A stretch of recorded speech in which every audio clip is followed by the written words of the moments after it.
Hey guys, LadyLibertyStacker. Today is Sunday, May 17th, 2020. And I've been thinking about making this video for a while, and this is kind of off the cuff here.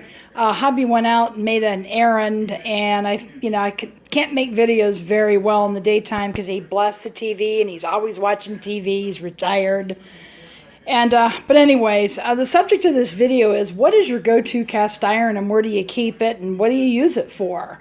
I've been thinking about making this video for quite a while, so if you're watching it now, I like the way it turned out, and if I didn't like the way it turned out, you wouldn't be watching this now. But first, I want to share with you an unusual piece that I picked up. I went out cast iron hunting. Wednesday I didn't find anything, and it was an antique mall that I usually go to, a couple antique malls. And I went yesterday, Mom and I kind of went out, social distancing, of course, in the car, but you know, you got to get out. It was a nice day for a drive. We went out, hit a couple of antique malls, and didn't think I was going to pick up anything, but I did find this little gem. It is a number 3. Just for comparison, this one here is a number 4. It is a modified or recast Griswold, as you can see there. This is the one I wire wheeled half to death. But anyways, actually we'll put it down right next. This one seems almost as large as this one. If we look at them side by side, this one's slightly larger. But this is a number 3, and I don't normally pick up number 3s. They're just so common. And I went to the corner of my favorite vendor in this particular antique mall. The reason why I picked this up, it's in good shape. It is, looks like it's chrome plated in and out. I'm not really going to worry about that. Actually, they're really easy to keep clean and rust proof and all that kind of stuff. There's not much rust on this at all. There's some seasoning here that needs to come off, but it is something I hardly ever find. And you see the hammered exterior sidewalls on this pan, and the markings on this indicate that this is a Chicago foundry, Chicago hammered, what do they call it? Chicago foundry, I guess. The abbreviation CHF, Chicago foundry. And you know what, guys? I very, very rarely run into these pieces in any size at all. They don't have a great value to them, but I think they're quite interesting. And the cost was only $8, $8, and I'm tax exempt, so I just paid $8 for this. I did a credit card test.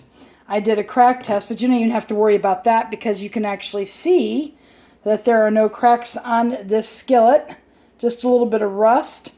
But it has a marking. If it's an 8 with a dash at the base of it, followed by the size and the model number, this is a 3D, or a 9, an 8 or a 9, it's a Chicago foundry. And I thought that's what it was when I picked it up, but I didn't know for sure. But it's not a spinner. It sits flat, very little wobble, if any at all. So I picked it up, and I can't wait to season it right along with my muffin pan, Erie, antique muffin pan that Brian P. sent me, which you saw in my last video. So anyway, I'm going to go ahead and set that to the side, and we'll go ahead and turn it upside down there so you can kind of see it. It's going to look great when it's redone. And just a note, you can throw those into lye. You can put in chrome or nickel plate into lye. The only thing they don't recommend in lye is aluminum, because the lye will just eat through the aluminum. Anyway, so getting back to my daily go-to pans, I keep them all right here. I used to have a TV here, but I use my iPad. I can watch TV on it. I can watch Netflix on it. I can listen to the radio on it with all the apps. I don't need a TV in here, so I kind of stack my go-to cast iron right here. Now over here is a pantry, and I have the rest of it, you know, stacked in here. I wish I could kind of hang it up on the wall. That's something I may do in the future. And if we look at my kitchen up here, I've got a big wall, but I would need to have a contractor come in and you know, reinforce the wall so I can hang the pieces without damaging the wall. So at any rate, that will come in the future. But right now I'm going to go over my pieces with you. I've got a couple of number 2. This one was a cheap Nestle Toll House cookie promotional piece. Paid 99 cents for that. Makes the perfect egg muffins. When I want them a little bit smaller, this fits on my brown berry wheat thins. It's a little bit, the egg spreads out a little bit more. This one's slightly smaller, and I can use this on my muffins to make an Egg McMuffin. So those are that. And then I have over here, I've got a number 4 recast Old Griswold that I wire wheeled it, and it's pretty good. And I use this to make maybe an egg breakfast sandwich if I don't want a fried egg, and I just put in egg beaters or whatnot in this. This is a perfect size for that. So go ahead and put that down so we can see the difference in size. This one here is a number 5. It is a number 5, and I've used it quite a bit. And this is great for scrambled eggs for an individual, just myself, or I want to make a grilled cheese just for me. It'll heat up quicker on my burners. I've got different size burners on my stove. Here it's a small logo Griswold, and this one is nice and shiny black because I've used it quite a bit. Model 724 Erie PA. I love this pan, so we're going to go ahead and set it down here. And this is, of course, the very new square skillet, 1218 Wagner ware that I picked up and seasoned and redid. You guys have seen this one. This is good for searing steaks and chops and doing burgers. So I'll put that to the side. And then here is my number 9 Griswold waffle iron, and I leave it right here. I can get to it really easily. And what I do is I will stack the skillets up like this to keep them. And this seems to be a good way to do it. And I do them in size. And then what I do is I'll turn this one, oops, you didn't see that. I'll turn this one kind of upside down to kind of keep all the dust and everything out of there. And then over here, I keep these actually in here, putting them upside down. But this is a number 6. It spins slightly, but it's great. I make gravy over toast in here. It's a number 6 Wagner ware. 1056Q. This is the very first pan that I picked up from an antique mall. And it was covered in rust and crud, and I used a self-clean oven to clean it. And yeah, it holds the seasoning. I wire wheeled it a little bit. It's extremely smooth on the bottom. I didn't really know any better at the time. It was about 3.5 years ago. Or so, or about 3 years ago. But yeah, this one is perfect for gravy over toast, so I'll put that to the side. And then we have number 7. It's my small logo Griswold. It's more brown in color because brown means I just stripped it again. And this one is perfect for omelets and scrambled eggs, so we'll put that here. This one is the Black Lock. It's my chef's skillet. It's very light. Easy to pick up, easy to flip in my hand. You know, it's kind of a pain to season, but it does really, really well. I'm going to use it today, in fact, to saute shrimp and vegetables for dinner.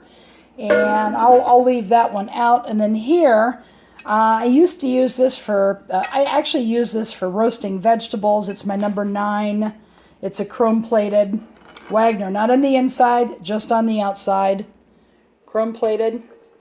I don't think it's nickel. I think it's chrome. Chrome's more of a bronzy type finish. This is a 1059 Wagner ware Sydney O. And now another weather forecast. You can hear that in the background. I had turned the TV down for the sake of the video. So I will be back when it's done. Okay, I'm back, guys. So I just showed you this one, the chef's skillet. It's a Black Lock 96. And I would love to find a Wagner chef skillet. They're very pricey when they're restored, and they're very hard to find non-restored. So I'll be looking for that. Anyway, this one here we just saw is my pancake griddle I just restored and bought. And this one sits fairly flat. Doesn't move much when I push the handle. This one I've already used to make pancakes this morning. I made pizza the other night. So we can do pancakes. I made grilled cheese and like toasted sandwiches on here. It's perfect for 2 sandwiches. And this one is just perfect. It's nice and smooth. It has a little bit of staining here. I guess I just have to break it in a little bit more from cooking. But I've used no soap on it or anything like that. You don't want to do that in the beginning. But yeah, but it's working really, really well. So yeah, I'm going to be using that. So I'm going to go ahead and put it back over here.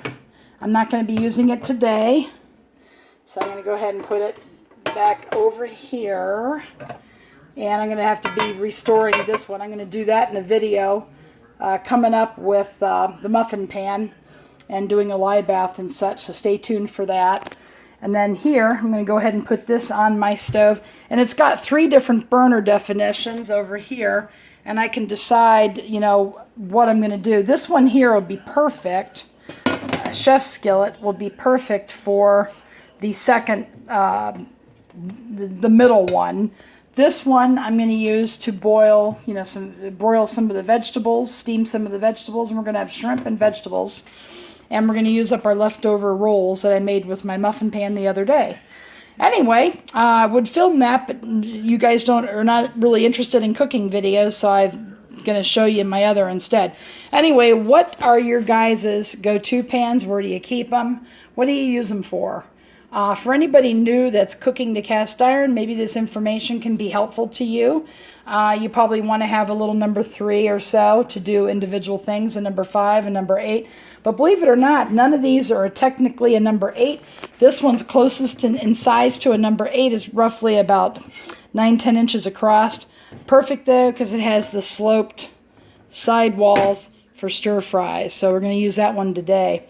Anyway, guys, I've made this long enough. Hubby will be home shortly, and I just wanted to share with you my new pickup. And Brian, if you're watching this, this is another unusual one. I know that he likes unusual ones. Hope you all had a nice day. Stay safe. And if you go out cast iron hunting, happy hunting and best of luck. Leave a comment or question below. Give me a thumb up and go make it a great day.